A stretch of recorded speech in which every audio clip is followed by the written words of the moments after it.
Coming to you from the Radio for One studios in Franklin, Michigan. Welcome to the Detroit Cast. Big fan.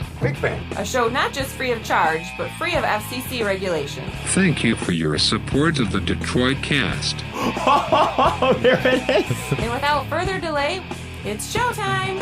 Please welcome the Detroit Cast. Here are your hosts, Mike and Jay. Oh, gave me the willies. Hey, everybody. Welcome to the Detroit Cast. Powered by DealsInTheD.com with Mike and Jay. Shalom, Big E. How are you, my friend? Great. King, how are you? I'm fine. Thanks for having me back. Yeah, have it no other way. Feel like we're coming a little hot here. I'm just going to turn some things down. Don't mind me. How was your weekend? Quite well. It was great, yeah. Started out with a nice trip downtown to the LCA. Dude, I fell in love. Taking a Red Wings game. I fell in love with the stadium. Oh, yeah. I can't believe that there's a better stadium on the planet, honestly. You know, somebody'll one-up them. Jerry's World But would argue with that. I don't know, man. Dude, that one in Dallas, the Cowboy Stadium, is supposed to be off, though. What did he spend, $1.2 billion on that thing or something? I mean, I've never been there, so I don't know, but... Now, granted, our experience involved a club atmosphere, which was blue line to blue line. Yeah. You get this club access, which is insane. Like, Yeah. I couldn't believe the amount of food and drink and bathrooms available, and just the amenities were unbelievable. It was crazy, and the only shitty thing we did was we went to eat before we went to the game. Yeah. But then we couldn't pass up the food, so we just gorged. Yeah, we didn't basically. know. Yeah, we had Learning no as we idea. But apparently what they did, these goddamn wings, they got tricky, and so they extended the lower bowl like way up the stadium, so the lower bowl looks huge now. But anybody, like you said, blue line to blue line, you pay a flat rate, and I think it was like $240 a ticket. But that includes all you can eat and draft beer for free.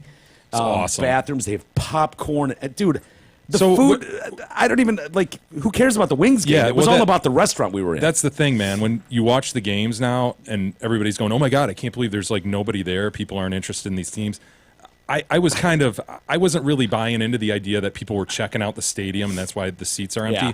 Dude, people are in those clubs. Yeah. Bottom line, there's TVs everywhere. Yeah. You can keep track of the game. You can eat like a king. And then, duck out and, what happened? Duck go back in to there? your seat. Yeah, it's just awesome. So thanks to NFL Bob. Oh, yeah. He's not even NFL. He's Dude, like he's just OFL FL now. Yeah. He's FL Bob, FL. favorite listener Bob. Favorite listener Bob. Somebody one-up him. Go ahead. Go ahead. Yeah. I mean, someone else can take that slot. I mean, it's not up for forever grabs. his. I mean, you want to take us to a game, and I believe we had a Mercedes limo. I believe you're right, Mike. That took us down there, and we had some cocktails and then some food, and then we took a couple laps around the stadium.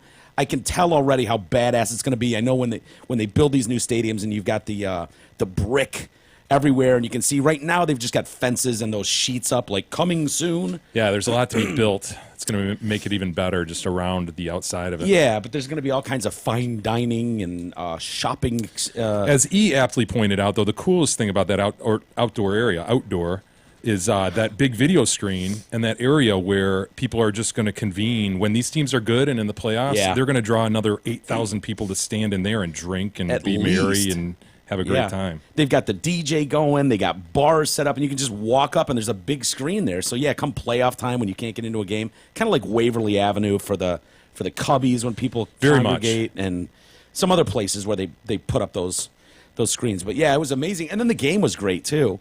And one thing that stood out to me about the new stadium, like looking down on it, it seems so much brighter. The Joe always seemed kind of dark to me. It was like watching the game in HD versus regular. Yeah, it all came Absolutely to life. just popped. It popped.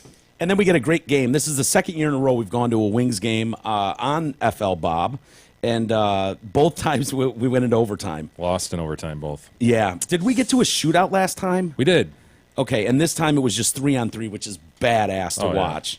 And the Wings, unfortunately, they lost, but they got a point. And a couple of those goals by Tatar. Oh, that tip one. I've never seen that before. Like, Yeah, it was from an angle that was just great. Yeah, if anybody Far watched the game out. on Friday.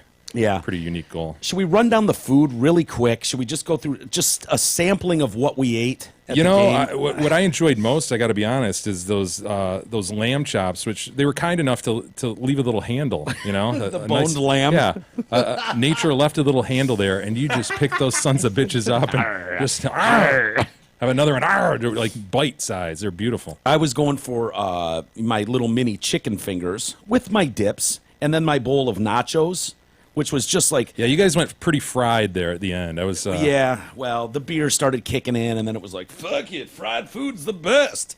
And so I started getting into those, and they had an assortment, and I sampled them all. And then I resampled them all. But when I saw your boned lamb, and I wanted one of those bad, and Bob's like, I'll get you one. I'm going on another food run, and he did, and there were none left. Oh, no. It was like you got the last couple, Sorry, I shouldn't have eaten 27 of those. yeah, boned lambs, and he had like mini sausages. They were like wee little sausages. Yeah, that was great, man, for sure. My dad, I grew up, with my dad around, like, you don't turn down free food. Like, I honestly was full. Yeah. From our Oh, dude, meal I earlier. didn't eat until noon the next day. I'm serious. I wasn't even hungry. Yeah. Until noon. Well, dude, you ate half my food at the restaurant. I can't imagine you still had room for more food. Yeah. But we were left without choice. I mean, I we cautioned really- E on the sausage. They weren't Kowalski, so they weren't very good. I know. But he ate 'em but- anyway. they were doable. Yeah. Salvageable, I wasn't even yeah. going to say I ate them until Mike said it. I was going to say something else Yeah. that's my favorite. Just, Speaking of Kowalski, October is Show Us Your Sausage Month, and by my count, we're still in October.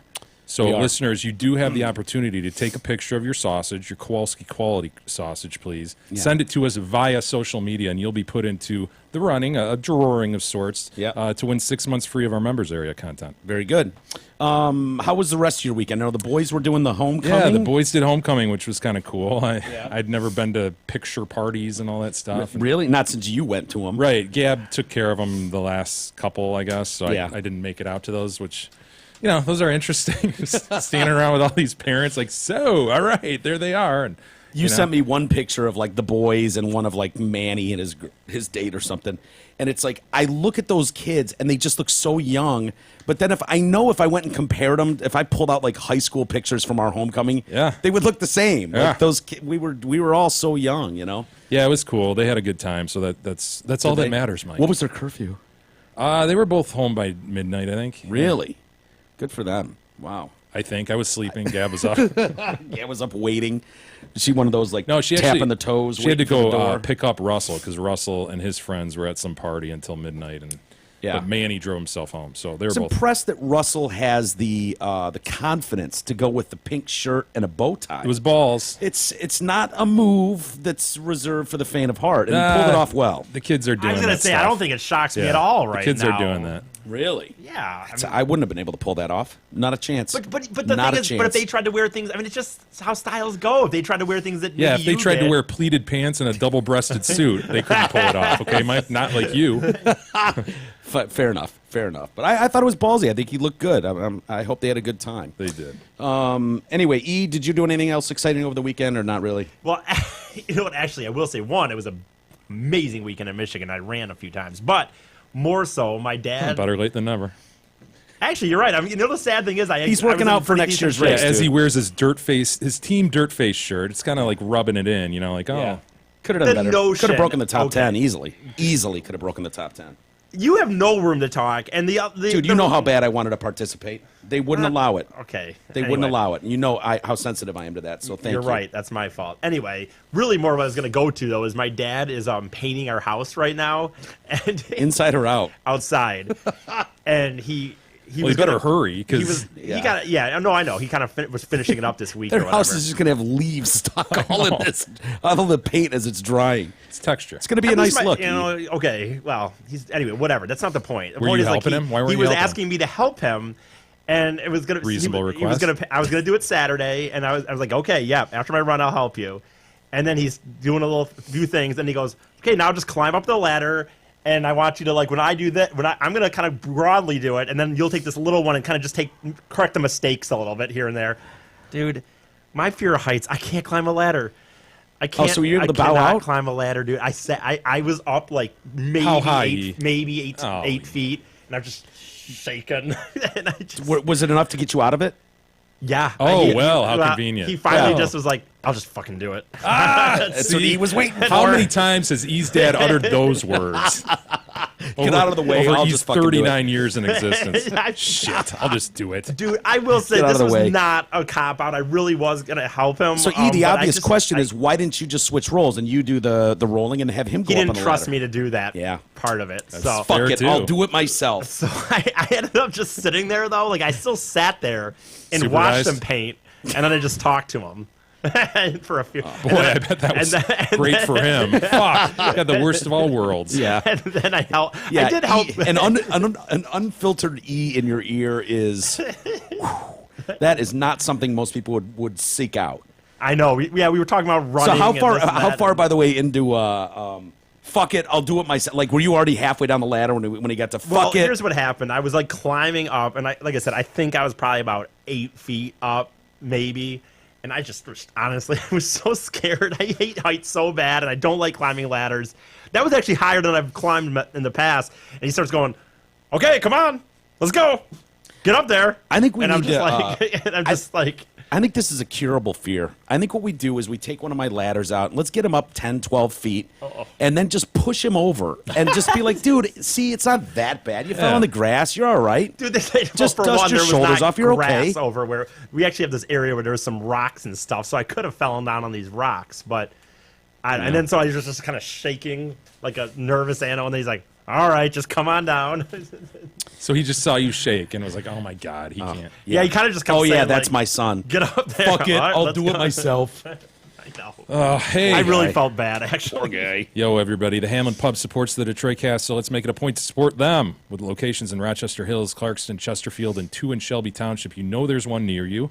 Hamlin Pubs have great food, ice-cold drinks, tons of craft beers, TVs, games, and great entertainment. Come on by or book your reservation today at hamlinpubs.com. And don't forget, 1028, 6 p.m., 22 Mile and Hayes location. We're going to have the one and only Jerry from the Jacks. Dude, he's going to be in town in like 48 hours. We've got his Hello. room booked. Hello.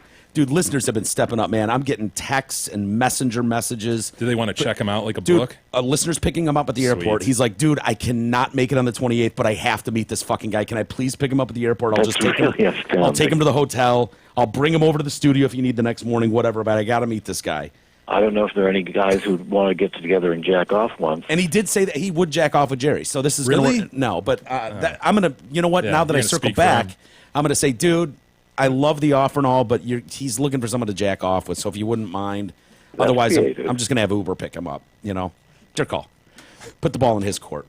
Anyway, before we get to some news stories, I watched a new series. It's only 3 episodes long on Netflix. Aliens? What do we got? No, I thought about going down the alien path, but I didn't. Some of them just look so hokey that I can't do it. But I started watching. Remember Kate Del Castillo? Of course, Chapo. El Chapo. Yes, her. Chapo was smitten with her, right? Oh, hell yeah. So he actually asked to meet up with her, and that was his undoing ultimately, Well, wasn't it? she sent out a tweet. You know, one of these self-important douchebag actors, you know, in Mexico's version of Hollywood. I guess she was hot shit with soap operas and stuff.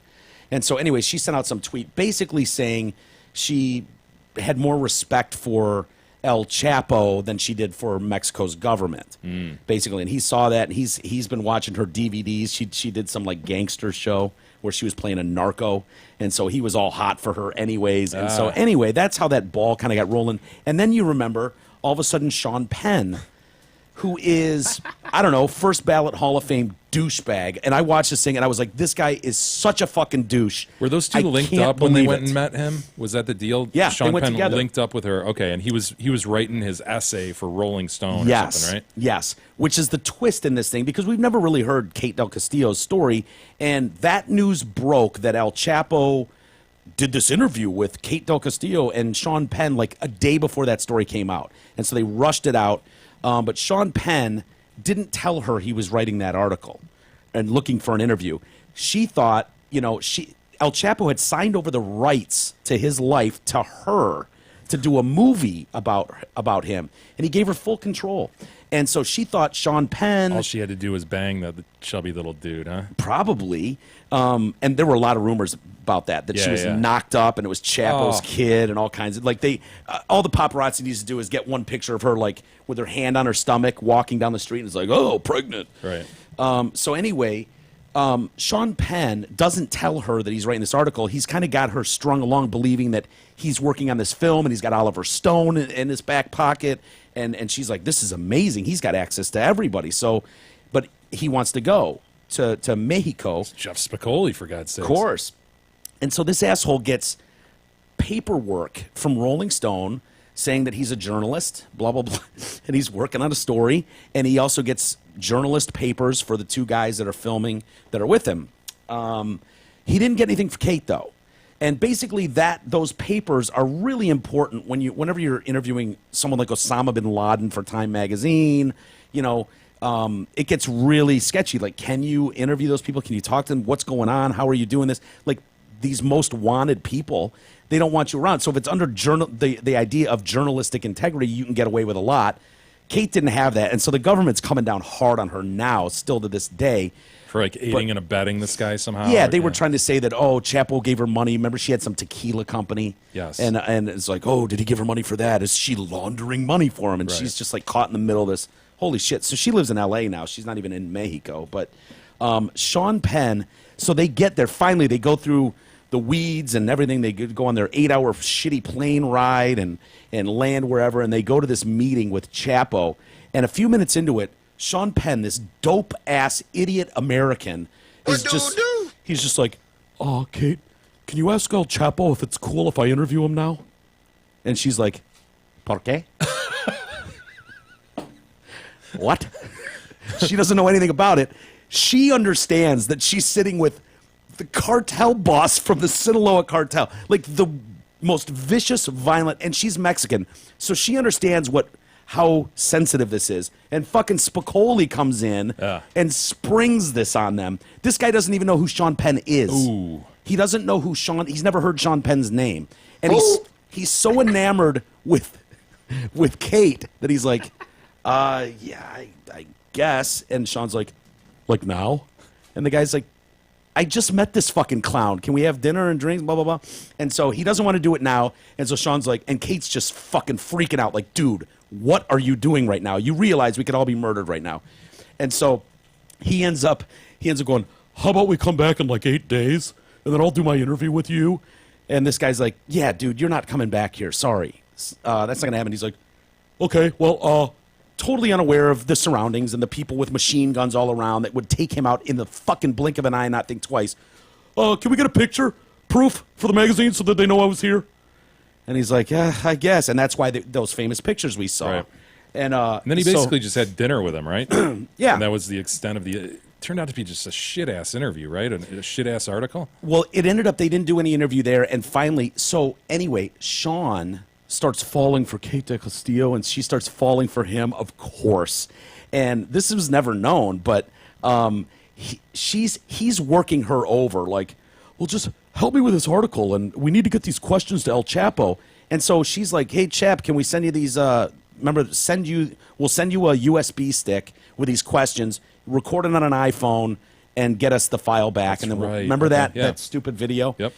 So he does that. Well, during this they're back in L.A. now, and Sean is with Kate, and they've got this long ride back out of the fucking Sinaloa jungle, and so there's like an 8-hour ride. They're exhausted, and so she ends up like falling asleep on Sean's shoulder, and she puts her hand on his chest, and that was the moment he knew there was something special here. So he starts going to her house when they get home. Oh no, Mike. I told you first ballot Hall of Fame, right? As far as douchebags go. Sean Penn starts going to her house with his own DVDs of his work in Haiti helping people. His work brought him to tears, and her, as he's showing her highlight reels of him saving people in Haiti. And that was their dates. Bag up. Dude, I got douche chills. I'm like, no, he didn't. He brought himself to tears with his own humanitarian work. Incredible. I didn't know that was possible. These guys live in a different world, man. Dude. So he starts banging her, of course, and he's using her, and he's banging her, and then he gets the interview he needs, and then it's like, well, see you later, old lady. She's like 43, he's done with that shit.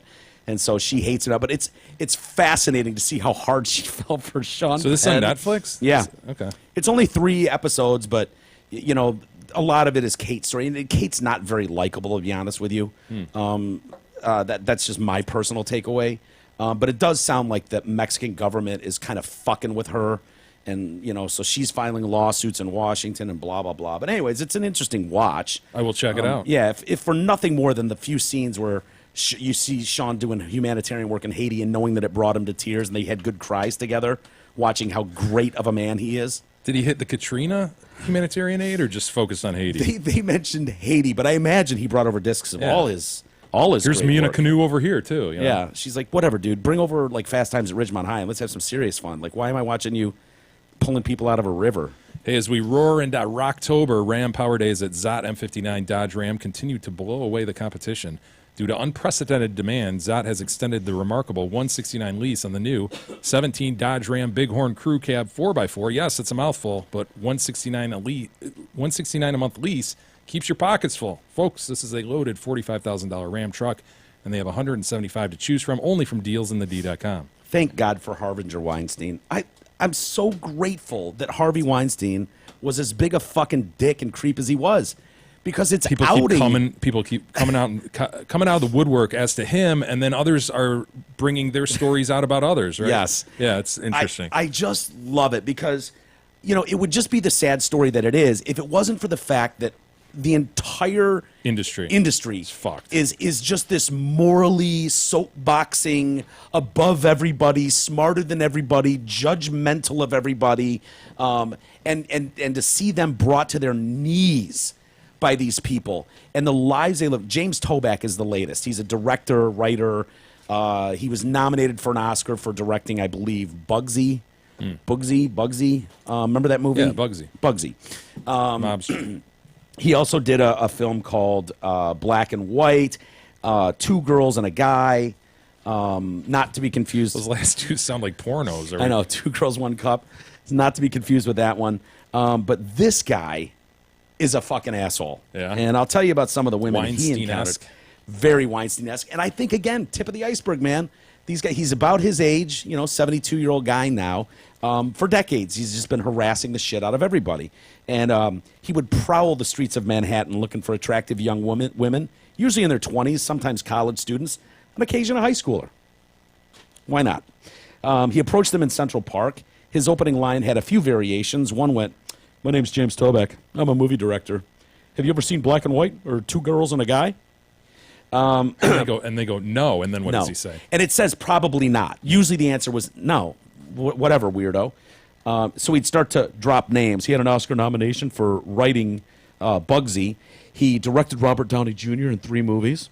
If you didn't believe him, he would pull out a business card or an article that had been written about him to prove that he had some juice in Hollywood and that he could make you a star. Laminated? I mean, I guess, yeah. Read this article from 10 years ago. But first, he'd need to get to know you. If he's going to make you a star, he needed to get to know you, which is fair. If you've got multi-millions investing in a project, you need to know that this person is trustworthy and compatible. He needed to get to know you intimately, though. Trust him, he'd say. It's all part of the process. Then in a hotel room, a movie trailer, a public park, meetings framed as interviews quickly turned sexual, according to 38 women. 38 women who in separate interviews told the LA Times of similar encounters they had with Toback. And tell me if you pick up on the pattern here. I thought I sensed a little bit of a pattern. Let me know as I read through this, let me know if you pick it up too. During these meetings, he boasted of sexual conquests with the famous and then asked humiliating personal questions. How often do you masturbate? How much pubes do you have?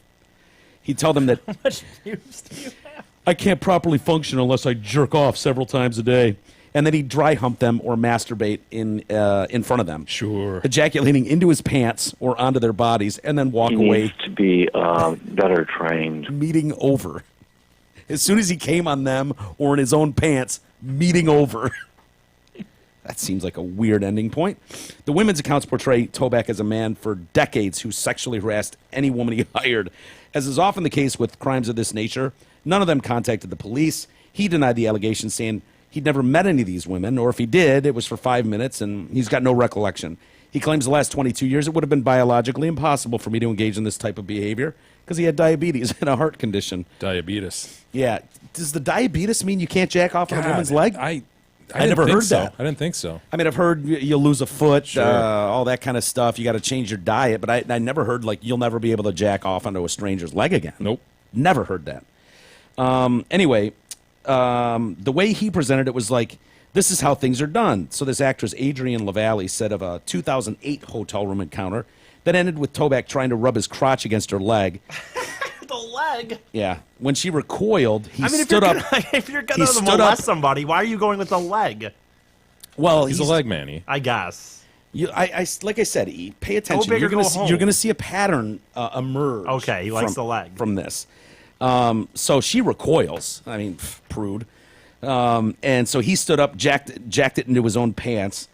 She says, I felt like a prostitute. He told me he'd love nothing more than to masturbate while looking into my eyes. Louise Post, who was the guitarist for Veruca Salt. She says, you feel totally violated.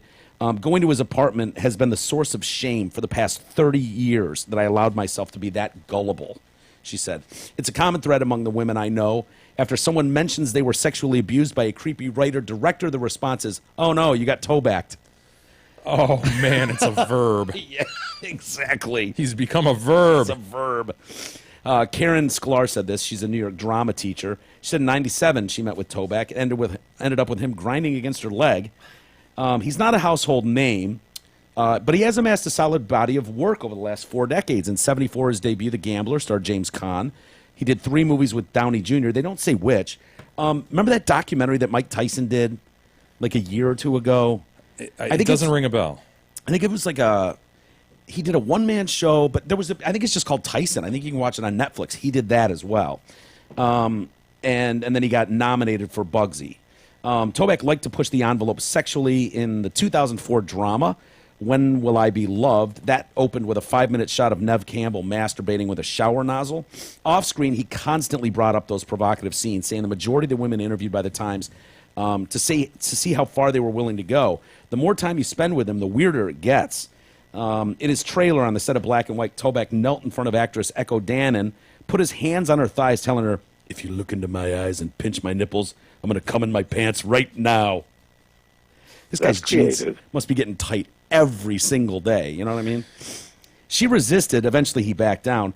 He approached Sari Kamenet at Kinko's in Manhattan and told her he'd like to cast her in his next movie. He said he felt an instant connection to her. After several dinners, he convinced her to accompany him to his hotel room. I would say don't go there. You know what? I'm looking at this like, don't do yeah. it. No, avoid that. Don't It's like go to his watching a hotel. horror movie. Don't open that door. No, don't go in the basement. He's in the basement. Don't end up in his hotel room. He's going to come on your leg. Once in the suite, Toback asked her to take her clothes off. She protested. He berated her, saying that if she couldn't reveal herself to him in the hotel room, how would she be able to act in a provocative sex scene in front of a movie crew? So, of course, she gives in, takes off her clothes. After commenting on her body, he knelt down before her and began to vigorously rub his groin against her. You know, there are people who don't want to do other things. You know, if you want ice cream, you don't go to a barbecue shop. I felt paralyzed, she said. I asked him, are you trying to get yourself off? He said, yeah, absolutely. It's like a dog, dude. Dude, it is. It's Dog very- runs up and humps your leg. The red thing pops out, and everybody goes, God, get off the leg. Get off the leg. God I wonder if any of them just tried that. They kick. Just kick it away. Just kick it away. Get off. Put your red thing away, you weirdo. I wonder if he has a red thing. He might. He might. Terry Khan was 23, acting on the soap opera. Did you watch As the World Turns? No, I didn't. I watched General Hospital, Mike. Oh, okay. Is As the World Turns? Which one had the hourglass? These are the days of our lives. Days of our like lives. sands in the hourglass. Through the hourglass. These are the days of our lives. And I watched that a little bit. Can't say I've never seen an episode of Days of Our Lives. So you But have watched... As the World Turns? No. Zero. Never. Really? Nope. Did you have a problem with Terry Khan? Was that the issue? I had 23-year-old actress? Held nothing against her. Sure. Just not on my radar. He approached her on the street and asked her to meet him in Central Park to discuss his process. He took her to a somewhat secluded area, but people are a few yards away. I mean, they're there. And then he mounted. Mount? He told her the best way to get to know someone is to see their soul. And I would agree with that. I mean, if you can really look into someone's soul and see that they're a good person, I mean, you can learn a lot about someone. The way that you can see into someone's soul is to look into their eyes when they're experiencing orgasm. Never heard that before. I had no idea. This son of a bitch. He knelt before her and began humping her leg. Telling Khan, look into my eyes. I was shocked. I didn't know what to do. I thought if I resisted, it could get worse. He quickly came in his khakis, got up, and asked her to meet for dinner later to continue the process. Do you guys think you'd be able to actually like stroke your penis to completion through pants against a chick's leg? Nope. Honestly, Jesus. I don't think know. I could, man. I don't know that I could.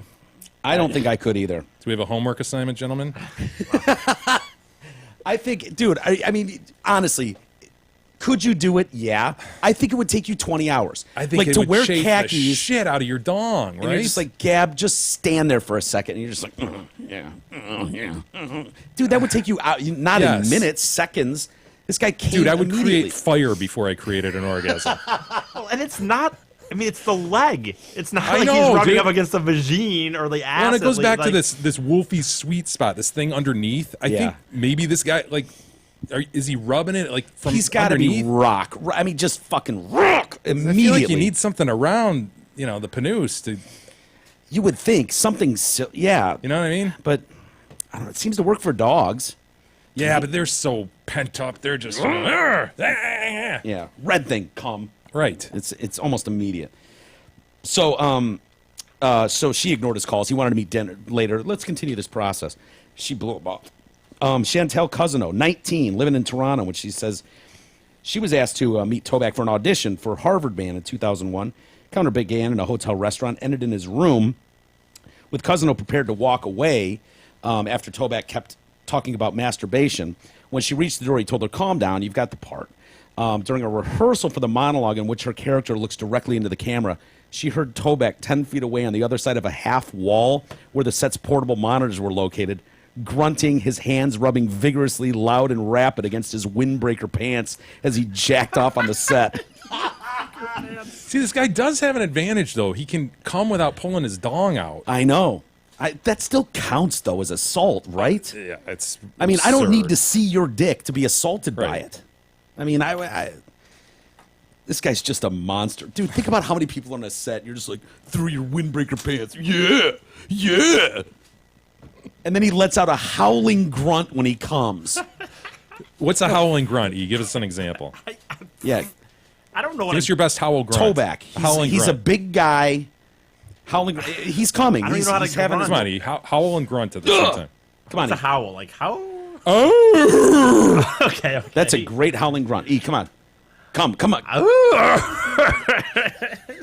You're coughing it out. Better than I thought he would do at the beginning of there.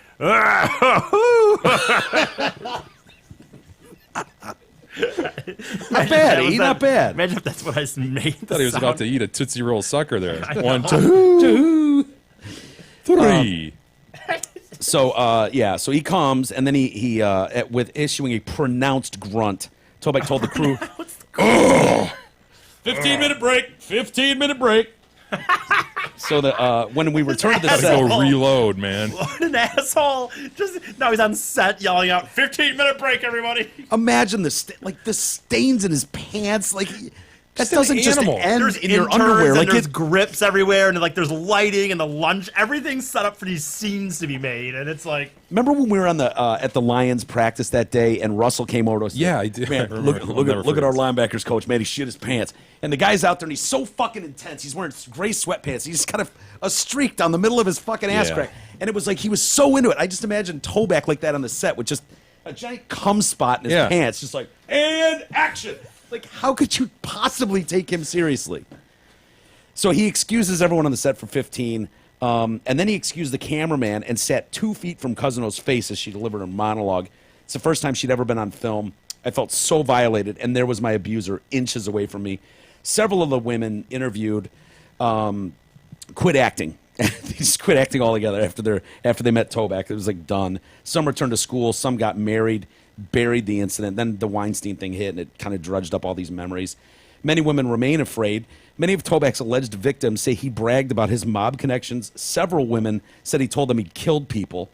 Others interviewed for the story requested anonymity, fearing retaliation. One woman said the time she met Toback at his New York home, he wouldn't let her leave until she grabbed his nipples and locked into his eyes while he masturbated. What's with the nipple thing? You ever had a nipple thing? No, I mean, I love nipples. Yeah, but yeah. My own? No. Like if someone's grabbing mine, it's like, get the fuck out of here. What's the matter with you? Yeah, it doesn't do anything for me. Me either. No. Do you like having your nipples tweaked? No, I do not. Ever since I pierced that one, it's like numb. Too, Yeah, you know? it doesn't work anymore. Yeah.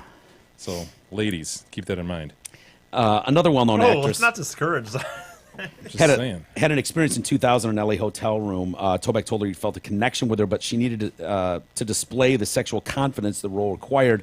She needed to take her clothes off. She took off her sweater and started to cry. Toback brought up all the famous people he'd worked with, boasting about how he'd made their careers and telling her he could do the same for her if you trust me.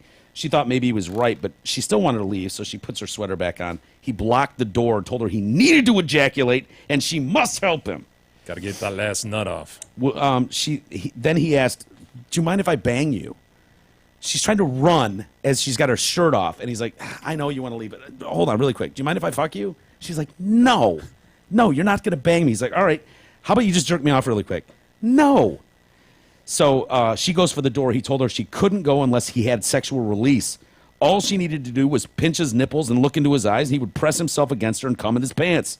She felt she had no choice, and while it was happening, she tried to look away, but he kept grabbing her head and made her stare into his eyes. Do you know how, like, Fucking animal, man. the cum stain on the pants, like, how, like, who's... All these pants he has to be cleaning because they just have these little stains on them, like, just around his penis region, like... like This guy Little. spills a I mean, lot that of must shit. be a lot, you know. It sounds like, I don't know if I mentioned it, but it sounds like 7 times a day this guy has to jack off. Whew. Has to come in his pants 7 times a day. Like, what a horrible existence. Never heard of this dude.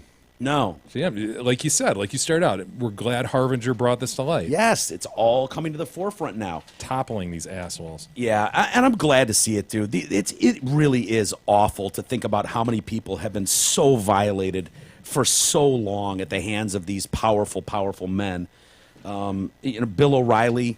Did you see this one? I don't know if you saw this story, but last January, 6 months after Fox News ousted, their chairman among the sexual scandal. They paid $32 million to settle a sexual harassment suit. Okay, let me ask you this, Jay. You've been involved in some big I've never lawsuits. approached $32 million ever. Like, you get into $1 million and you're talking serious shit. You've worked with, and we don't need to name names, but you've worked with some big fucking shots in not only this community, but in the country globally. You've worked with big companies, big names that people would know. $32 million sounds like an awful lot of money to me, Jay. Awful lot of money. And unless there's like actual like multiple rapes going on, how do you get to $32 million? Honestly, like when you compare it to other settlements that, people are touched or talked, a sexually a harassing environment is made where you're just, always talking about sex, or it's just you feel pressured to act a certain way, dress a certain way. Dude, there must be major touching involved here. Major. Because that's sort of like the line of demarcation where you go, oh, fuck, they touched. Dude, that we're not to just me is talking, but they actually, oh, my God, he fucked her. He fucked, like, that to me isn't like he grabbed her tits. That's, oh, my God, like, he raped her multiple times. Oh, my God, he put his penis That's in her multiple vagina. rape money right there. Yeah, $32 million. I've never heard of a money that big. No. And so this was with a longtime network analyst to settle a new sexual harassment allegation. Although the deal has not previously been made public, the parent company, 21st Century Fox, acknowledges that it was aware of the woman's complaints about Mr. O'Reilly. They included allegations of repeated harassment, a non-consensual sexual relationship, and the sending of gay porn and other explicit material to her. Talking dudes or chicks? What are we I talking was about? wondering the same thing. He's probably screaming at the newspaper going, let him know it was a lesbo picture. I don't want him thinking I got gay porn that I'm You sending think her. that's what upsets him most? Probably. He's working in his basement just like us Hey, now. can we be more specific as to the gay Come porn? on, it was lesbo shit. It was hot as hell. It wasn't 2 dudes. Anyway, documents obtained by the Wait. Let's see here. It was at least the sixth agreement, and by far the largest, made by either Mr. O'Reilly or the company to settle harassment allegations against him. Despite that record, Fox began negotiations with Mr. O'Reilly, and in February granted him a 4-year extension that paid $25 million a year. Yeah, they felt pressure because their lineup was being shuffled, and they're like, "Fuck, Yeah. we got to keep O'Reilly," you know. And this is what I always fear the most, or think the most of these people. They don't give a fuck. They don't give a shit what you do, as long as you're getting top dollar ad dollars. If they can bury it and get a return of hundreds of millions of dollars on your $25 million a year salary, they don't give a shit. They know how hard ratings are to get. And so, that girl got fingered in the office a few times. Well, how big of a check do we have to write her? Fuck her. Who cares? Until it all comes out. And that's why I hate the horse shit statements we see. Well, this kind of abhorrent behavior needs to be stopped. In an industry like this, there's no room for this kind of behavior. It's outrageous. It's like, Well, maybe that's a change though that is starting to happen. Yeah. Is that people are starting to look at it as like a serious problem, and it's not just it's an accounting line item. You know. Well, I look at it and I go, yeah, well, it was still outrageous when you were writing $6 million checks the last 10 years. It was still outrageous behavior then. Yeah, I wonder if this whole Harbinger Weinstein and all this stuff coming out will change anything. You know, I wonder if we look back in 10 years and go, all right, that was a watershed moment. Or if we look back and go, of course, you know. Yeah. Then they just started doing what they did the whole time again and paying people off and shuffling people around. It is a weird thing because it will always be an industry that where the little guy is trying desperately to find a hole into this industry any way they can.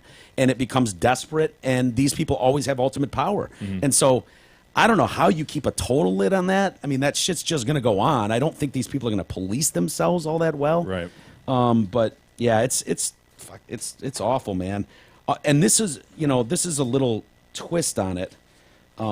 Different story I was going to do later, but I might as well just bring it up now.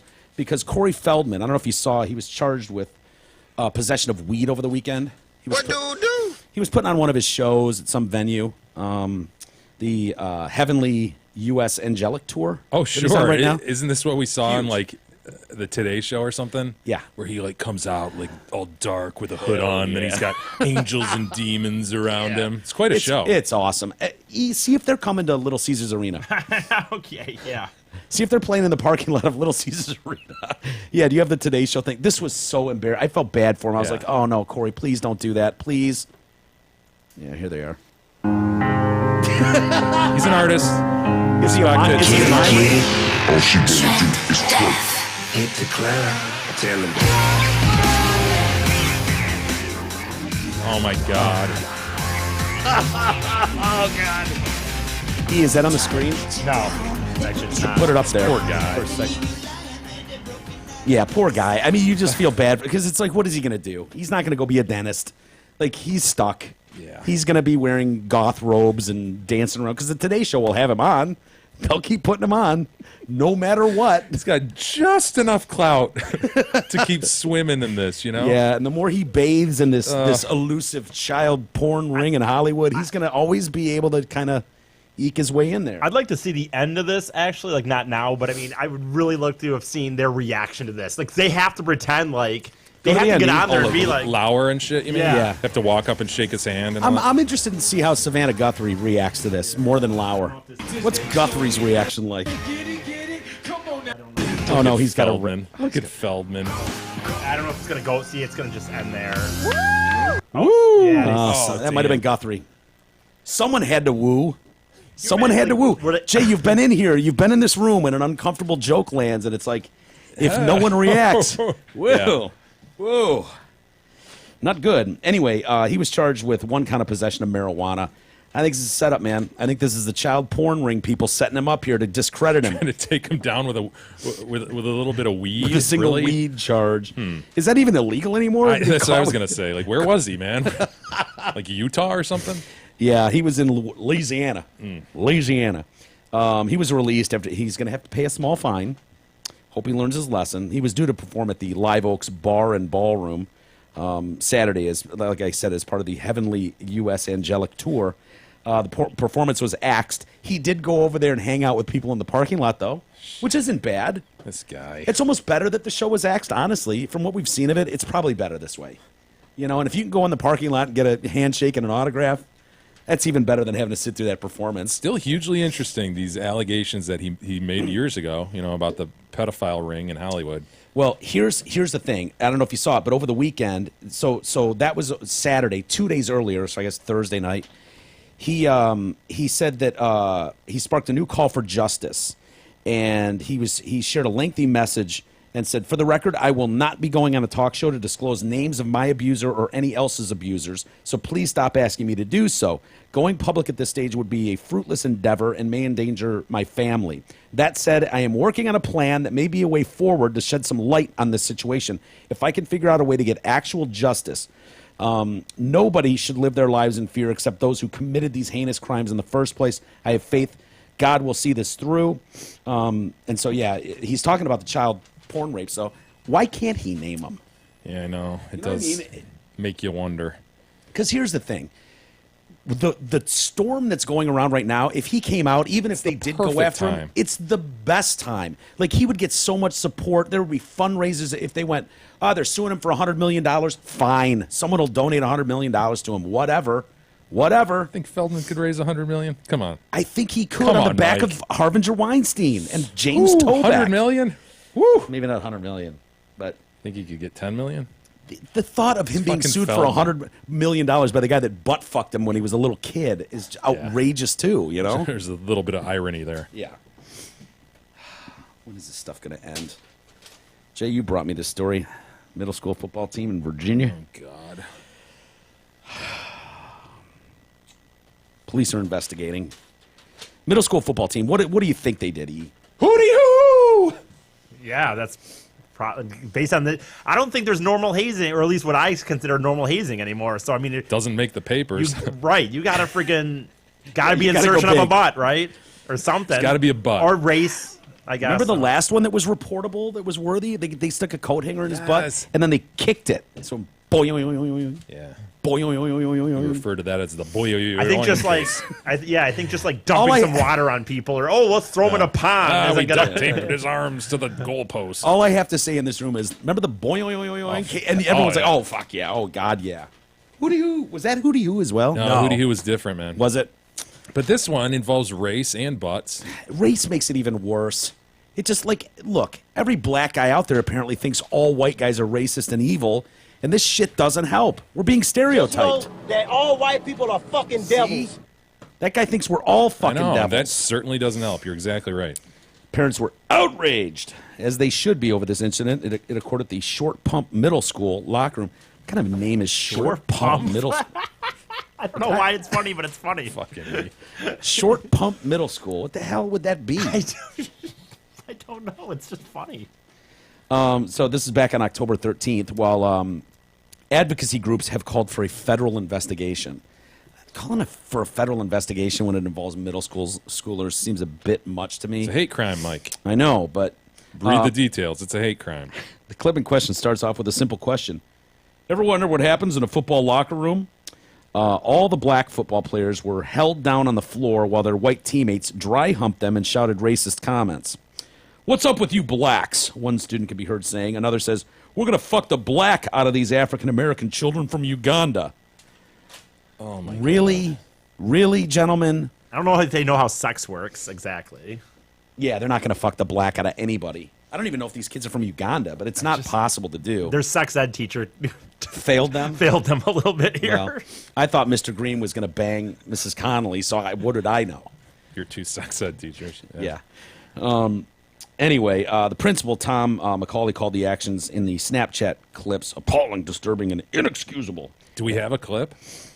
You know, sort of, but it's one of these part of the news story, Yeah, you can watch a second of it.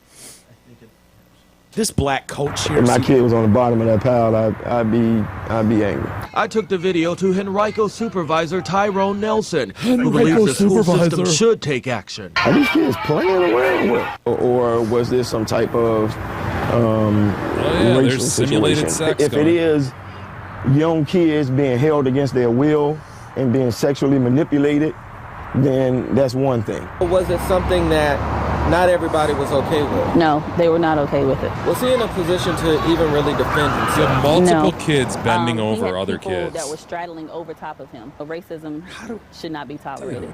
You should be How do able to you defend even your get? kids I in school just don't and- understand how it gets to that point. I really don't. I've been in plenty of locker rooms. I've seen hazing. We taped a kid to a tree. You know, not above that. We've shaving creamed a kid's face. I believe I shaved your eyebrow once. You did. You did. I think we put one kid into a giant bucket of like a giant black garbage can. Those are hard to get out of. They are, especially if you go in upside down. If you You have to tip it over, which hurts. It does. We're not above that. No. But the idea of like, yeah, hold him down. I'm gonna simulate banging him in the butt. Like, no, dude. No, never. They're short pump Pumas, by the way. Is their logo? That's E's takeaway from the story. Yeah, he's still hung up on short pumps. They're called the Pumas. Yeah. Look, and it's the same logo as the shoes. They stole it from the shoe, I probably. don't know, but like short pump Pumas, I think you need a different name. I don't know. Why? It's alliteration-y. I kind of like it. Short You pump do? Puma. Okay. Short pump Puma. Okay. Yes, PP. Should get to the bottom of the short pumpy, or is this as far as we've gotten? As far as we've gotten the so Bing far. search has gone? As far as it's Okay, gone. we know they're the Pumas. Next. He got distracted by the Puma Yeah. logo. Find out why they're called short pump. Bing it. Come on. So anyway, we the principal is I love these. He's going to meet with community leaders. He's doing the whole works. You know what I mean? He's I think gonna you go down have that to, road. yeah. He hopes to Go put the whole 9 yards on this one. procedure. Yeah, he woke up just like going to school. He's got his parking spot right at the front by the door. He's going in. Reserved for Principal Thomas. Do-do-do. Look at this beautiful day out here. And then it's he walks in a second and he goes, "Hey man, did you see the Snapchat video?" "No, but I'd love to." "No, you wouldn't." Oh, boy. "No, you wouldn't." And then right then it's like, oh, fuck, what do I do? You know, Russell played middle school football last year, and they are a bunch of fucking knuckleheads. You know, you remember Yeah. being in 8th grade. Totally. Knuckleheads. Yeah. You're exactly right. How does it get to that? And, dude, it almost looks to me like, how do you have multiple single kids pinning down multiple single kids? Yeah. Were they all complicit in this? I know. It's a weird question, but it does seem odd, unless it was like, older kids where they brought up the younger kids Yeah. from the JV team or something, But and they're weaker. Who's but going to stand there bent over and let somebody simulate a sex act in your butt? and while yelling racist shit at them, I'm Yeah, gonna man. fuck the black out of these kids from Uganda. I mean, dude, you'd think one of those kids would rear back and just blast a kid in Right. the face for that. Yeah, it's incredible. Maybe there's more to this story. I don't know. But we're working on putting procedures in place to prevent such things from occurring again in the future. We will include staff, parents, administrators, school representatives in this dialogue. Is there anyone else we left? Community leaders? Whatever. Whoever we need. Just don't fire me, please. Our hope is to use this very unfortunate event as a meaningful learning experience. That's A teachable good for- moment. It is a teachable moment. We got to take them when they present themselves. Is it? There's nothing. You know what? teachable. Yeah, it's a good point. You know, They love to throw that out, like There's no matter nothing- what he did, he murdered his whole family. There's a teachable moment in here the somewhere. Here's the lesson. Don't film that shit. Or how about don't do it? Okay. Don't that's do another that one. shit. It's another one.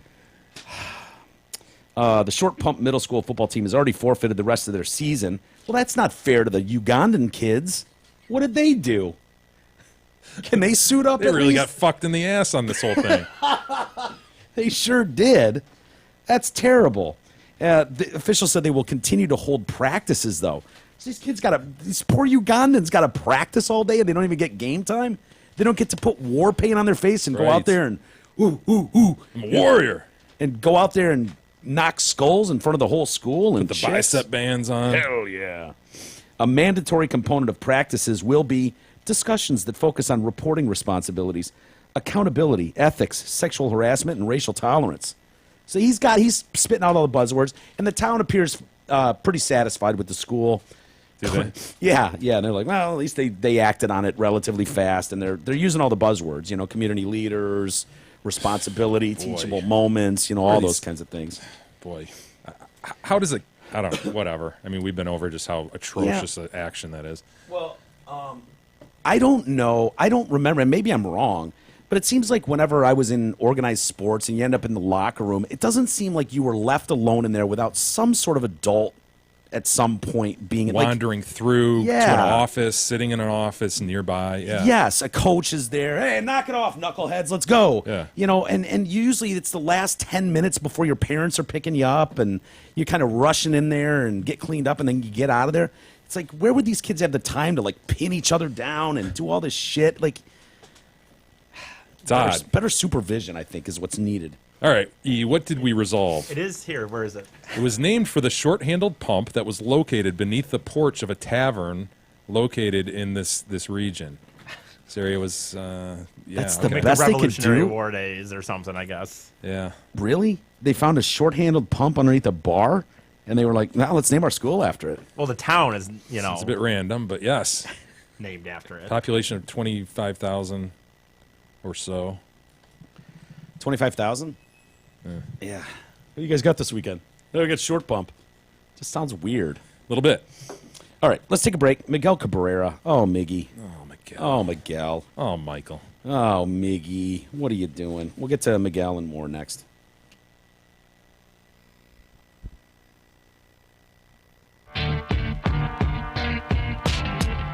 The Detroit Cast continues after this short break.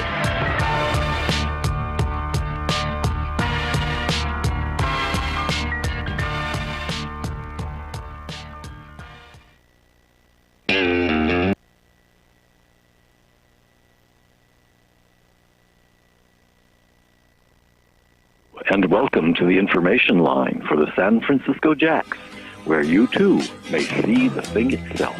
If you're going to San Francisco.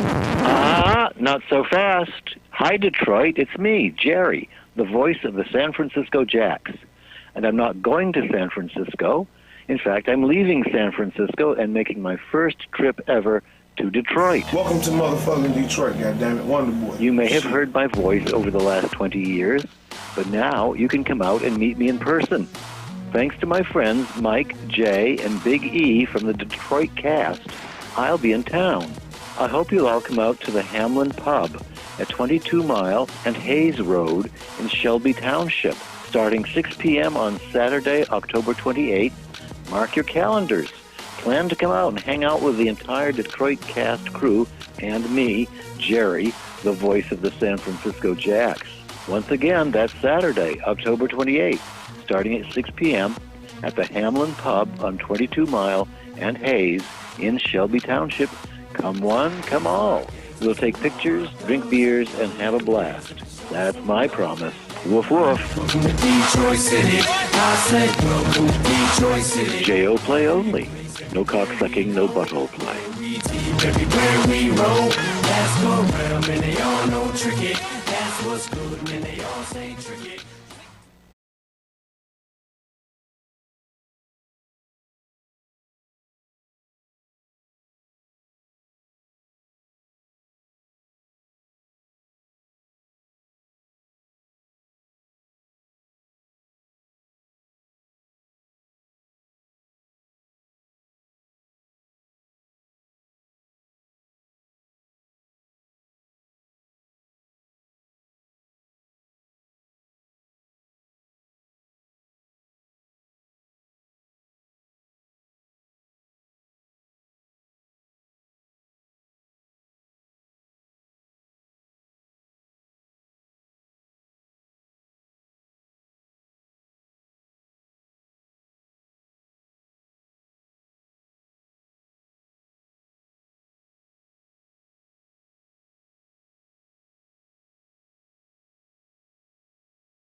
The Detroit Cast continues now, bitches. Here's Mike and Jay. I don't know what the Detroit Cast is. Don't worry, ma'am. No one knows what the Detroit Cast is. Welcome back to the Detroit Cast, though, powered by DealsInTheD.com. Mike and Jay. Mentioned Miguel Cabrera for the break. Yeah, where we left off with him, I guess, was he had a paternity suit against him down in Florida. We didn't mention that. It was kind of a small story. I mean, a big story. Maybe we did mention it, but I know I had the story at one point. I didn't think we did, but it didn't really give much detail. It was just kind of, well, now we're getting more detail on it. And this chick, I got to be honest with you, sounds like quite a fucking bitch going after his money, which, you know. Do we have a name? Can we bing her? We can. Her name is Belkis Rodriguez. You got that E? Rodriguez! Belkis Rodriguez. Now I know we did this story because we tried to get him to roll his R's. We did do this story for sure. We did? Yeah. Because we did. Come on, give me one Rodriguez. Just one. So Just one. I know. You're so dumb. I'm going to make sure you get good at this, though. Come on. Are you? Belkis Rodriguez. What's with the You're not Jewish. Rodriguez. I don't know. Yeah, I he's never do sorta it. Jewish. He's got all those chocolate I never do Jews it in right. Like, you guys just sit here and gargle a little bit, then you guys sit there and make fun of me. Rodriguez. Belkis, huh? And I remember thinking, Belkis, what a stupid name. What an ugly name that is. It is hideous. No offense, Miss Rodriguez. Yeah. Belkis. So she lives in a double gated community. So there's a gated community inside of a gated community. And that's where she resides, in a $1 million mansion, Spanish colonial mansion with a swimming pool, outdoor kitchen. God, outdoor kitchens sound kick-ass, don't they? That's the big thing, man. Yeah, it'd be sweet. I wish I had an outdoor kitchen. Yeah, that'd be I don't nice. live in Florida, though. Makes more sense in Florida. And a perfectly manicured lawn. Nearly 1,200 miles away is where you will find Miguel Cabrera, who resides in a $3.2 million home. Do you guys know where he is? He was in Birmingham. Was he? Birmingham proper. Grosse Pointe Farms lakefront home with his wife and 3 children. But Rodriguez, let's just call her Belkis. I don't like the Roland R's thing. Belkis, who was married and lived paycheck to paycheck in a modest apartment when she met the baseball player years ago, believes her children are getting robbed. They're getting shortchanged. He's fucking them over. I mean, he gave him this $1 million home, and then Cabrera pays her at least $12,000 a month in child support. Dude, this is a classic case of flush your rubber. Yeah. Oh, yeah. Come on, Miguel. You got to be smarter than that. She contends they deserve much more under Florida law, so she believes they're entitled to a similar standard of living as the children Cabrera fathered with his actual wife. And so after years of keeping secret, the 5'2" mistress is making a lot of noise in court. Belkis is pursuing a paternity suit against Cabrera that portrays him as a selfish man who knocked her up twice, helping her buy a nice big house and pay the bills, but then left her high and dry with a lifestyle she can't afford. Belkis and Cabrera dated for about 5 years, and they have a son and a daughter together. How bummed would you be, dude? If Cabrera knocked me up and I had a fucking daughter? Oh! Yeah, I know. Dude, we're playing odds here. We're looking for major league talent. Having a chick that's not going to pay off with a $250 million contract down the road. That's tough. I mean, thank God she got the one boy out of it, you know? She got one son, but odds are stacked now. Anyway, so they often travel. It's his name on their birth certificate as the father. They often travel to see Miggy play. Belkis was married when they first met, which is weird that she would get involved while married, but it's weird. Anyway, and she was 7 months pregnant with her son when her divorce was finalized from a man who served time in prison for car theft.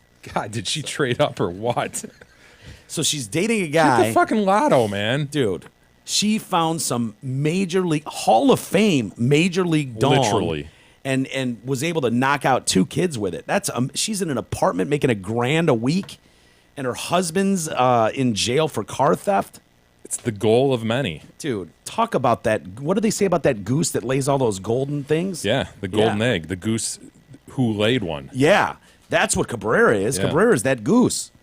Cabrera says that since his children were born, he has consistently paid child support at least $12,000 a month and gave her substantial funds to buy the 3,700 square foot house. She believes she's entitled to more, a lot more. Attorneys for her claim that she should be getting paid up to $100,000 a month. Right? 'Cause, you know, I mean, hey, 2 kids, dude. You know how hard it is to raise 2 kids? on less than $100,000 a month. I saw a headline. I didn't read it today, but apparently Cabrera's wife had filed for divorce prior to the start of the season. Yeah, but I think they've since peeled that back, and she's not. And maybe that has something to do with this. Maybe it looks better if he's married. Well, who knows? But they point out he was the highest paid baseball player in Major League history in 2014 with a $240 million extension deal. Belkis claims that Cabrera gave her no option but to sue. He unilaterally reduced child support payments after helping her buy this big house, because who wouldn't need a 5-bedroom, 6-bathroom home located in a gated community within a gated community?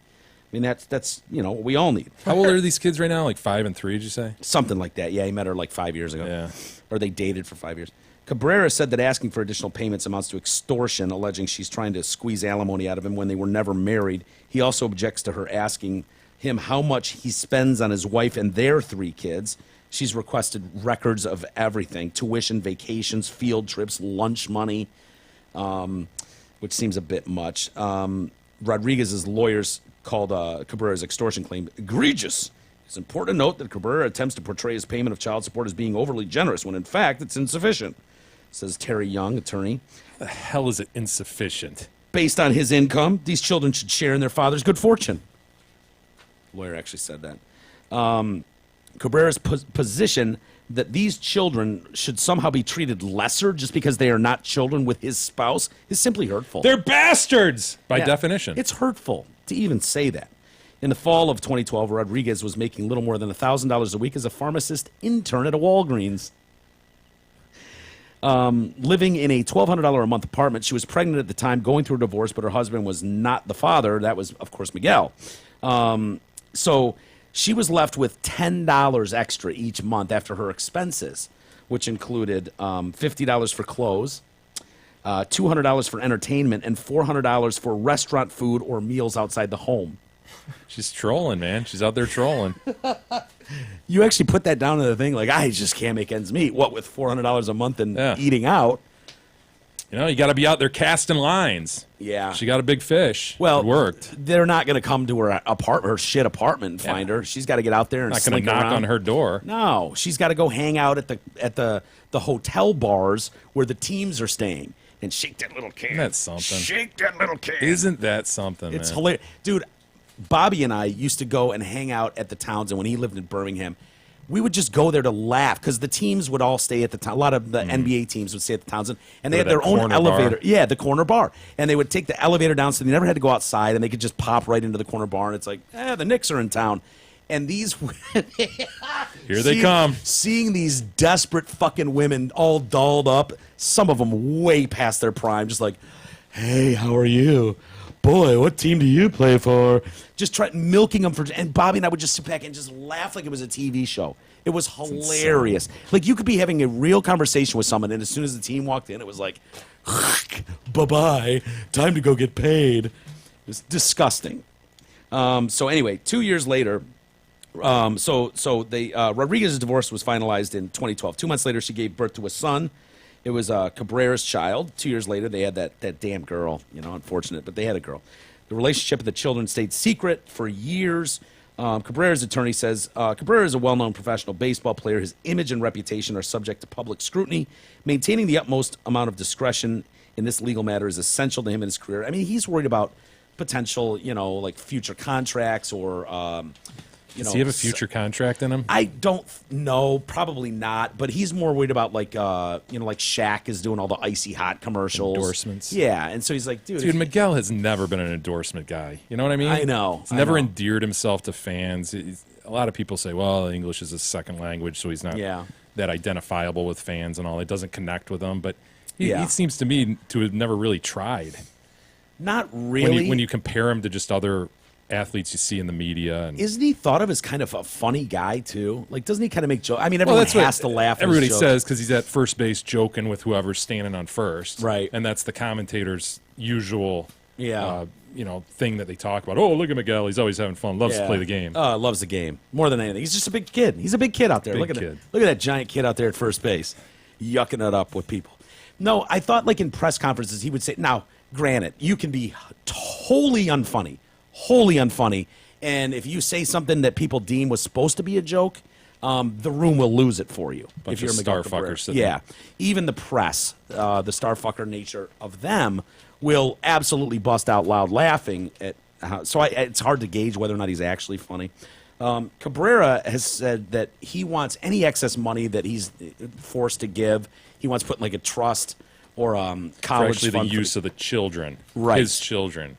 Yeah. Not his whore. I think the whore is going to strike out bigly on this one. There is a little bit of precedent for this. In April, a New York judge ruled against the ex-mistress of Jose Reyes, who's a Mets third baseman, in her fight for more child support for their 7-year-old child born out of wedlock. The judge ruled that Reyes, who is married and makes $22 million a year, would continue to pay his ex-mistress $11,500 a month, though she was asking for quadruple that amount. Rodriguez can expect a similar outcome, noted a family law expert, Lynn Bicken. Ever heard of her? No. So she's fighting an uphill battle. Gold Bicken said judges have not been sympathetic to women who have children out of wedlock with celebrities and seek a lot of money. Those women claim, poor me, I should get the same amount of money that their wives' kids get. And most of the judges say, you got to be shitting me. Yeah. Asking Cabrera for $100,000 a month is out of line. Nobody needs $100,000 a month for 2 kids. I can't imagine a judge will say she's entitled to what the other kids get. Judges typically tell women in Rodriguez's shoes, you knew what you were doing, you knew he was married, you knew he wouldn't leave his wife, move along. Sounds reasonable. I know next to zero about family law, but that's what your gut would say, right? Totally, yeah. Rodriguez's lawyer, or Cabrera's lawyer, cited case law that courts say when determining child support in cases involving extremely wealthy parents need not do the following.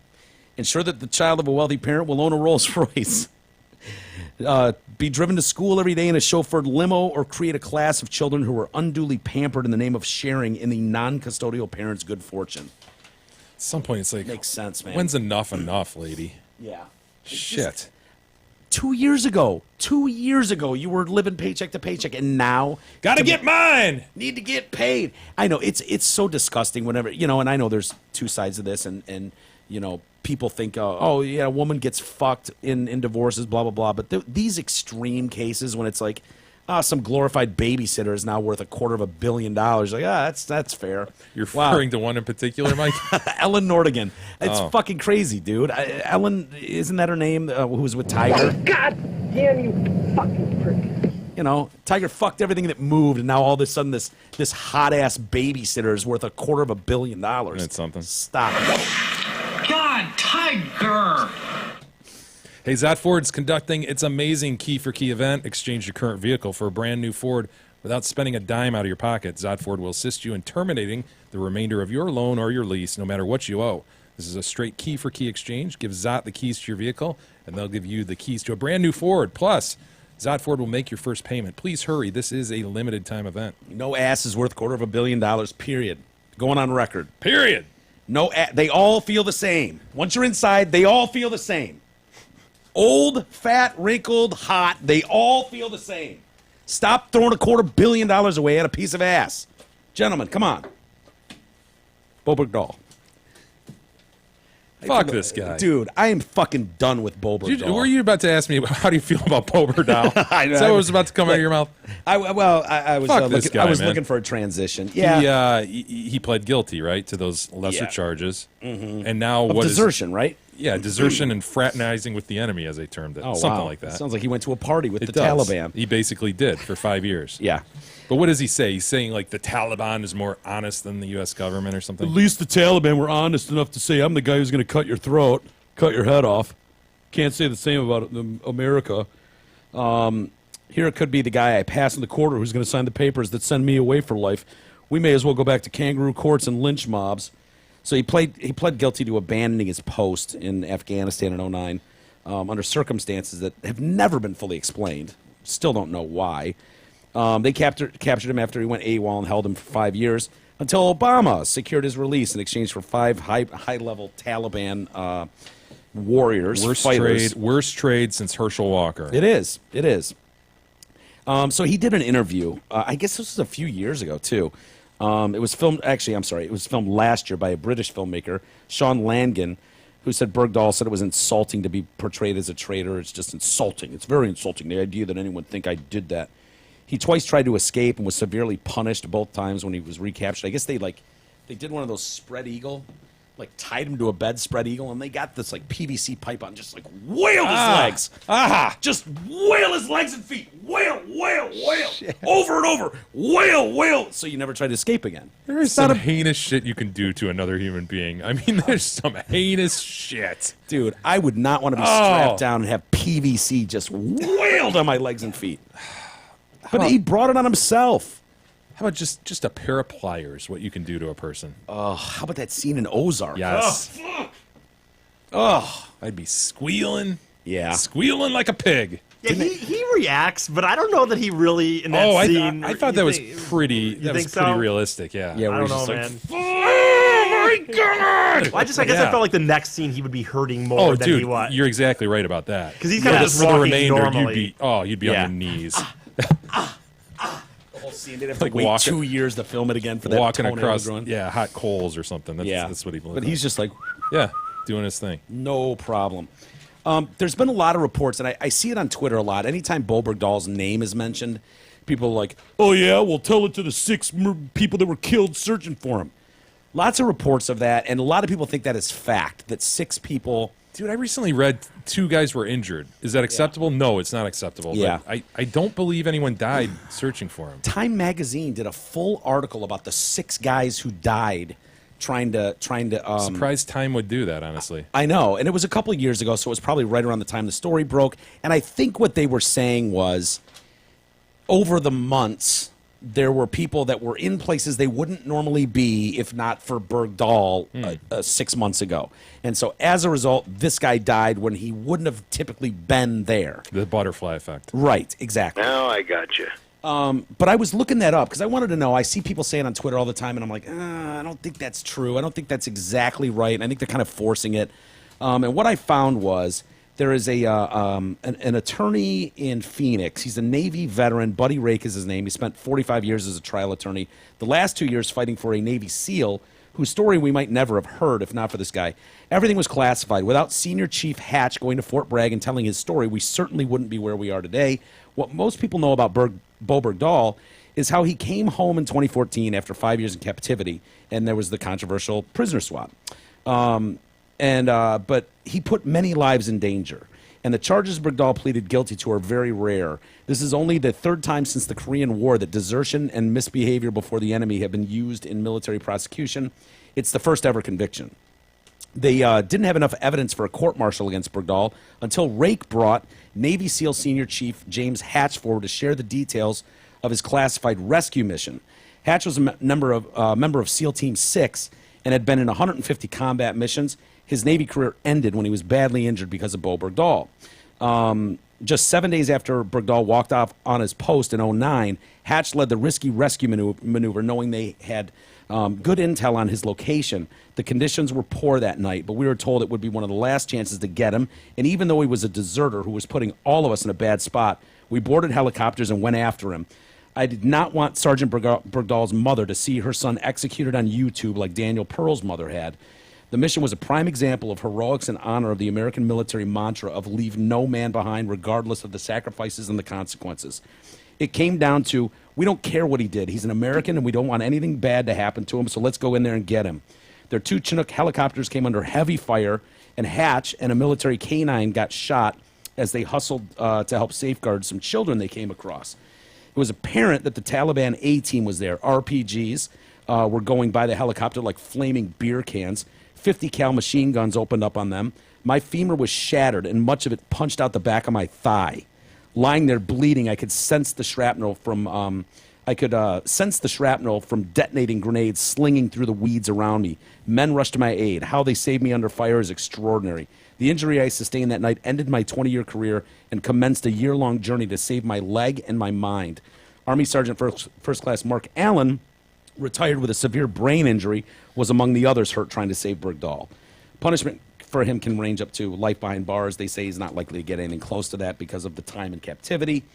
He's not sure what to expect from the Army judge who will hear testimony from Hatch, Rake, and Allen's wife, among others, before handing down the sentence. But, yeah, so, I mean, those are real guys with extensive careers. Not to mention the canine. Yeah, poor poops. I think he should be ashamed of himself. Wearing his I think he should go into the background. He's got his little canine badge on, his little helmet. Where are we going? Does he have a little Let's go flak get him. jacket on? Probably. Yeah. It's hell Little yeah. helmet. I'm under fire. I have to. I has to be protected out here. And then he gets hit in the leg. Poor guy. So yeah, fuck Bo Bergdahl, man. Seriously. And that story, I'll say it forever. We've said it forever. Is bullshit. There is more to it. The dad is where you need to go. Seeing that fucker at the podium with his giant beard speaking Arabic. Oh, Yelig! Trying to. What was it? What was he saying? I was trying to get on the level with his captors. See if we could find some common ground. This moron up there, this giant 2-foot beard. It was like, that dude's fucking up to something. The fact that Bo Bergdahl wouldn't acknowledge his old man's existence after 5 years in captivity. Obama, we just want to reunite this young hero with his family.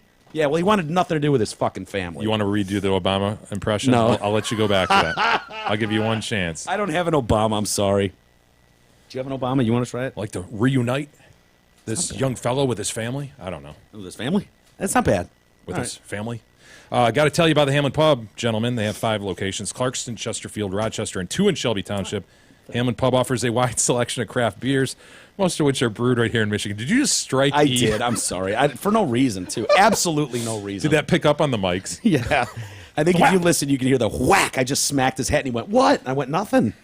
I have no idea why I did that. It just looked slappable. The Hamlin Pub has great happy hour specials Monday through Friday, 2 to 6 p.m. and half off appetizers on Monday. So check out all their specials at all 5 locations. Go to hamlinpubs.com for more info. E, can you run to Hamlin Pubs and get me one of those pizzas? I'm starving.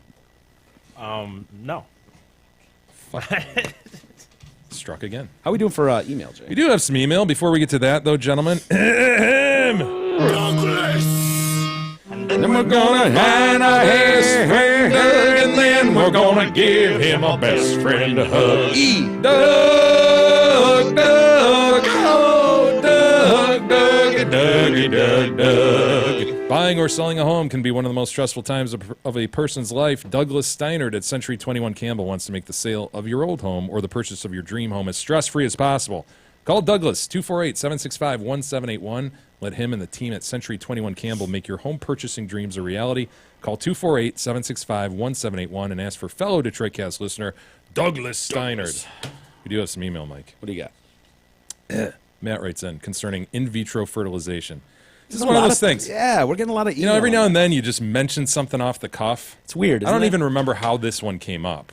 Just maybe jacking off, and it went to like a jack-off room somehow. Seems highly possible that that's how it started. I don't remember. But then it's like, damn, dude. People just, sometimes the emails just flood in on a subject you didn't expect. Laverne Shirley and Squiggy, says Matt, to... I think that refers to our Kowalski visit. Yeah, which was very fitting. We looked like we should have been Schlemiel and Schlomaklen through a fucking beer. To all my IVF brothers, says Matt, and sisters in TDC land, thoughts and prayers to a successful cycle. I guess that's what they call it. Too much pain and money. Third time's a charm here. Bad news around Christmas and right before Father's Day, and then a miracle. Now to my point of contention. Quit bitching about a room to wrist one off. Guess what I got on 4 occasions? Listen up, gentlemen. Uh-oh. I got a 14-gauge needle to a testicle to get the boys out that were ready to storm the gate. So while you were walking out embarrassed, I was glad I could walk. Suck it up, Buttercup. The goal, the goal, the goal. Hope to meet you all here and there if you need anything, Matt. What, did he jam his gun? Why couldn't he fire a load up on himself? I don't know, like, dude. They must want it hot off the presses. Like, not even off the presses, you know? Yeah. They want the raw material. It's like they're tricking them or something. Guys are lining up for battle, and then you just suck them all out of there. Wow. By the way, who would you blame if you did that and you dropped $40,000 on IV and it doesn't work? I mean, is that your fault? Is that her fault? Like, who do we blame? Dude, that's a car. That's a nice car. $40,000. I mean, that's a fixer-upper of a house. Point. I think the couple usually knows who's to blame. Really? I think. Don't you? Right. Isn't it usually somebody either has a low sperm count or there's a problem There's with an the ovulation regime? problem. Right. Yeah. The uterine wall. Yeah. God, I'd feel like a dick, dude, if someone drained my bag and $40,000 in. It's like my guys still refuse to play ball. I know. Like, they still are just like, no, not doing it. Not doing it. No, I've often thought of that as, in fact, as these emails have rolled in, I'm like, shit, man, I'm blessed. I mean, I've got 3 kids, and I never had to go through something like that. It seems like a lot of people. Was it really a lot of struggle with work? it. Do you remember that? Like the process? Come on, was it? Mike.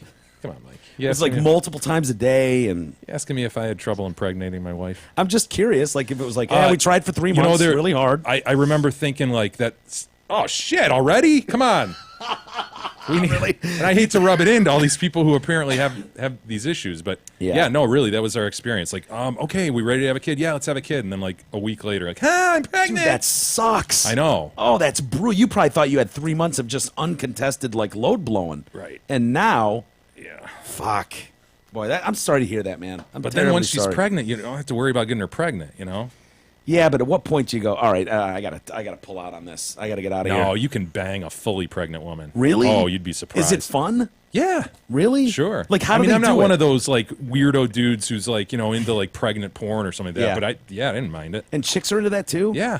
No shit. So In what's fact, the best? I think there's a period where the chicks are more horny for it, Really? honestly, yeah. So what is the move? Is it on the back with legs thrown up, or is it more like on your belly and just hang your legs over the bed and let you just come up behind them? Like what's the move? And then you get back and it just pow, pow, pow, like that.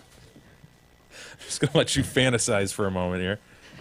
Pow, pow, pow. I can't knock you up again. Pow, Yeah, right? pow. Yeah. No, it was all on the table. It wasn't like oh my god, we can only do this now or something. So you're telling me reverse cowgirl is still on the table with an extremely pregnant girl? I think so. No shit. I don't remember. Maybe I'm wrong. I've never gone through this. I'm just curious. Gab, remind me if I'm wrong. I'm sure you're so proud. Are right you now. kidding me? You didn't touch me for 4 months, you ass. No, that's not true, man. She was a gamer. Bone Job writes in, though, on the same subject. And this is a kind gesture by Bone Job. Usually he's kind of a dick when he writes in, but this is very kind of him. He's a dick to some. Dear Detroit Cast listeners, it seems like a larger number of you cannot knock up your bitches. I, on the other hand, have the opposite issue. I have extremely strong swimmers due to my lack of wanting more children. I would like to offer my services. Should you need assistance booting a human inside of your woman, I would be more than happy to bang them on your behalf. With love. Nice. Boner. See, that's a nice... I'd like to put a similar offer on the table. For the record? For the record. For the record, both E and Boner are in. Whose DNA do you want? E's or Dude, Boners? all you guys that are just like bragging, there's probably people just screaming at their fucking phones right I know, now dude. between you and Kyle Mayer and Bone Job now. You know, Mayer, he's even getting shit cut out, and so he can't do it anymore, and he's knocking bitches up. Really? Yes. Oh, yeah, you mentioned Remember that the other day, yeah. What did he had a catchphrase for it? I'm trying to remember what his catchphrase was. I got more. I don't know, but he was. I got more loads than any man need. Shit. Jay Anything writes remind in. me. Jay writes in concerning episode 923 on the discussion about ghosts and spirits. Remember, whatever clothes you put on for the day could be your ghost clothes forever if you die that day and become a ghost. Think about that. Wow. Didn't someone say that? Isn't that a comedian's line, or did I Jay don't know. make that up? Can we give that to Jay? Give it to Jay. Yeah, I'm fine with it's that. kind of an interesting thought, though. Like, Yeah. that wouldn't be bad ghost clothes, to be honest, Mike. No, it's loose fitting. It's comfy, but in the dead of the summer or something, you'd be hot as balls in this. You could cut them off. Can you? I don't know that ghosts can cut their. I think all the ghosts can do is go woo. Well, maybe you could be one of those cold ghosts. I can remember? walk through walls, and I can wait till you're singing and just go. Ooh. Isn't there a cold, misty ghost you mentioned the other day? Yeah, I could be one of those. I could be the misty ghost, but then you just see my shirt and stuff, just like. No, those are good ghost clothes, honestly. E.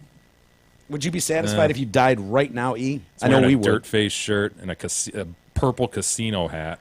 Yeah. Normcore from head to toe.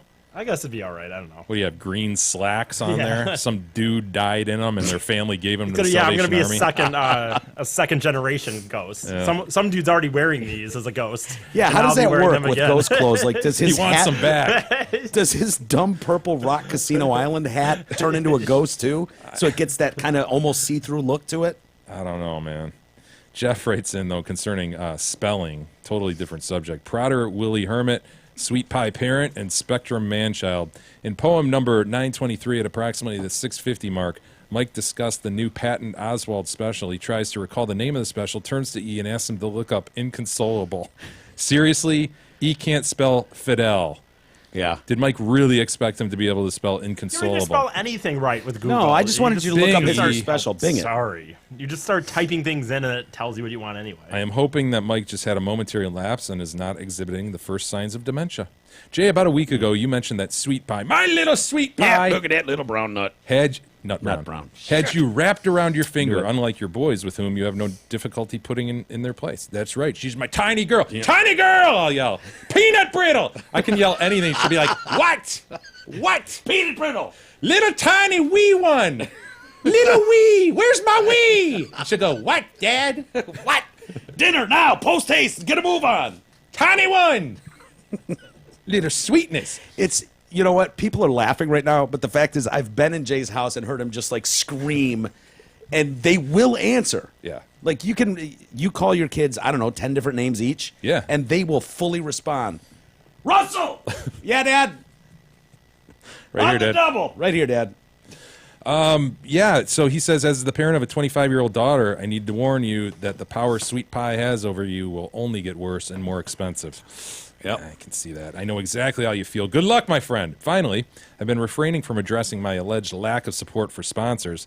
However, since at the 59-minute mark, Mike decided to pick the scab. All right, so this is Jeff who ran into he Gabara. deserves it. I'm sorry, he deserved it. I have concluded that I need to offer my defense. My original point was that I'd never previously met a sponsor, not that I do not support them. For instance, regarding Mr. Kowalski, I've never met him. Nevertheless, I love and have for many years frequently enjoyed his products. I was going to say sausages, but I knew you would have a field day with that at my expense. Nah, it's too cheap. Too easy. Also, we would have let that sit. Yeah, we would have let it go. Yep. Low-hanging fruit. Yeah. Also, regarding Mr. Gabara, since Zot became a sponsor, I've not needed a new Ford, but my daughter's lease will be up soon. See what I mean, Jay? And we will be making a visit to the dealership to purchase or lease a new vehicle for her. How can you not get a new car for your little sweet pie? Yeah, Peanut brittle! You only got one. You're training her, dude. She's going to grow up thinking that she can just run roughshod over men. She can run roughshod over me. I know. She does me, too. She spilled sticky juice all over the floor and was like, ah, look at you. Just leave it. Look at you, you poops. Trying to open that by yourself like a big girl. You're a good big girl. Rick, what are you talking about? Look at that, poops. So you, sirs, are guilty of making some incorrect assumptions. Feel free to apologize. Love the show. Keep up the great work, Jeff. Yeah, hey, Jeff, Amazon link? How about that? Amazon link, Kyle Mayer, Merck. Yep. Sounds like you got a lot of money. Yeah, Douglas, perhaps. Frequenting your little golf club with Gabara. Huh? Sounds like you got some money to put away. Why don't you go see Merck? Go see Douglas. Go see them all. Hamlin Pub. Hamlin Pub. Come on by Hamlin Pub. Yeah, your house probably sucks. Get a new one. Well putty. Well putty. Very good. Michael writes in concerning stolen credit. They do not go after them. Coworker and I had numbers stolen the same day. Only place we used the cards together was the Elwood. We even knew the name of the waitress, manager, and police just brushed it off. You live in Canton, Howell, stolen in Detroit, used in Farmington, everyone else's responsibility, refunded our money, and never heard another word. Yeah. We were ready for lineups and court cases, nothing. Love the show, Mike. Yeah, you hear that over and over. Yeah. The court system is, if you ever have to use it for something, you realize really quickly how it doesn't work the way you think it does. Sausage being made every day. Yeah. Grinding to a halt. I mean, it's filled with cases. Dead to rights. Wrong. This guy is fucking wrong, illegal. I'm suing his ass. Yeah, you don't really have a case. He doesn't have any money anyway, so what are you going to do? Yep. Where's my $600 for having this consultation with you, and then get the fuck out of my office? Oh, all right, cool, great. Glad I got totally fucked by that guy who didn't disclose shit on the house that I bought from him. But whatever, I'll just drop $25,000 on fixing his fuck up, and I'll pay you $600 for telling me to go fuck myself. Thank you. It's great. Great. Rob writes in, concerning soccer. Hey, how about that? I agree with the listener that wrote in on 921 about the EPL. I, being the guy that admittedly was a football douche in high school, hated soccer most of my life. About 3 years ago, I decided to check out the EPL, that's English Premier League for the unknowing, just to see what the beautiful game was really like outside of high school. I love it. I randomly picked a team, Arsenal, because I like the colors and the logo. Really? It's great. Yeah. I understand he's thinking of wanting a local team. Unfortunately, he picked a team that it's a bit down, and it's a pretty frustrating team right now. But MLS doesn't compare to the EPL. I suggest at least check it out on Saturday or Sunday around 11 to noon on NBC Sports Network. Also, as the second comic nerd listener, fuck you guys. JCP the fourth is on point. That's the guy who wrote in about us fucking with Superman and Wonder Soups? Woman. And, yeah, soups. There you go. Sure. One last thought on soccer. Jordan writes in, Mike, J, and E. I have a lot of friends who for years have told me how great and fun soccer is, so I've tried it. I gave it a chance. Frankly, I hated it. I hated it 10 years ago in college when my friends tried to get me to go to college games. I hated it during the World Cup in South Africa. Ooh, the Vuvuzelas. Oh, the Vuvuzelas sucked. Tough time. And I hated it during the World Cup in Rio. It seems like, World Cup in Rio. Okay, it seems like every few months, someone, a family member, a friend, coworker, my girlfriend's dad, excusable, he's from Manchester, England, and even my favorite podcast tries to get me to enjoy the beautiful game. Hold on, Jordan, that's where you're wrong. I've never tried to get people to enjoy it.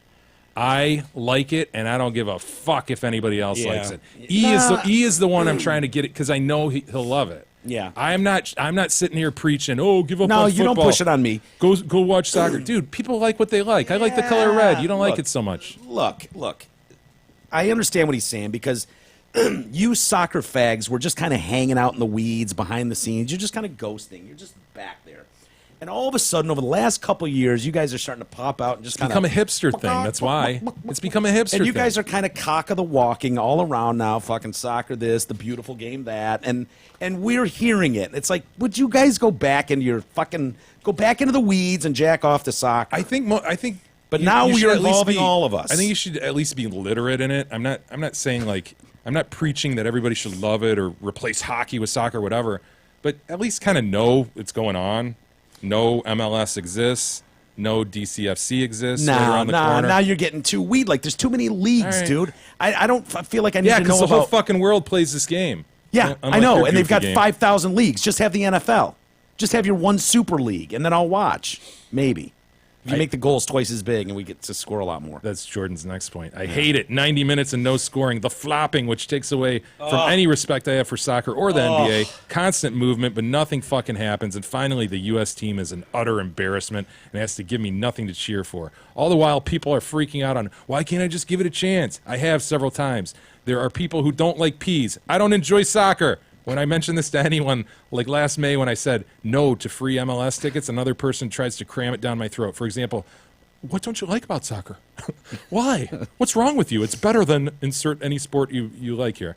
For the record, I said no to the tickets so that another coworker could go who really enjoys it. Oh, Jordan's a good guy. So please, I'm not saying stop the soccer talk. I know I'm not going to agree with everything DCAST does, but now that the U.S. team is out, let's let soccer go for a bit. Give it a red card or something. Tone down the soccer talk. The Detroit Cast is better than a game. I need to be utterly shit-faced to even consider being near Jordan. Yeah. Well put, Jordan. We had a lot of fun with the DCFC stuff.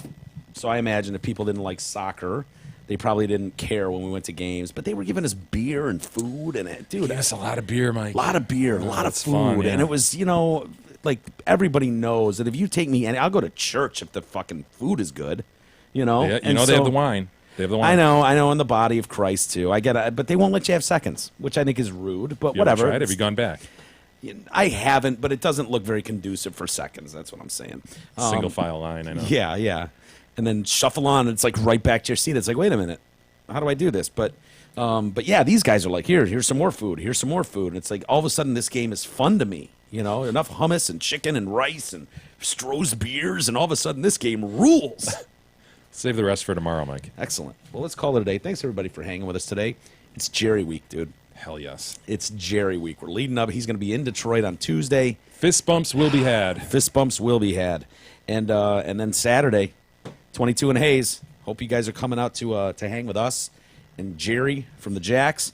And E, what? Yeah, we had to mention something. We made it all the way through the show without mentioning E's telethon. We'll mention it first thing next show, so that's on the forefront of people's minds. But E's doing a telethon this weekend for his little dance moves thing.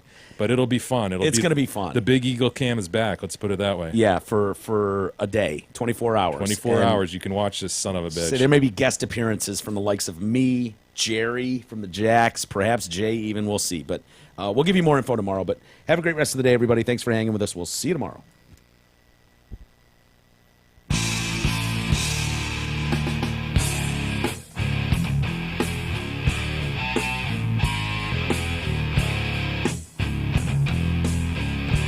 You've been listening to the Detroit Cast with your hosts, Mike and Jay. From all of us at Radio for One Studios, thank you for listening. And as always, Thank you, Detroit.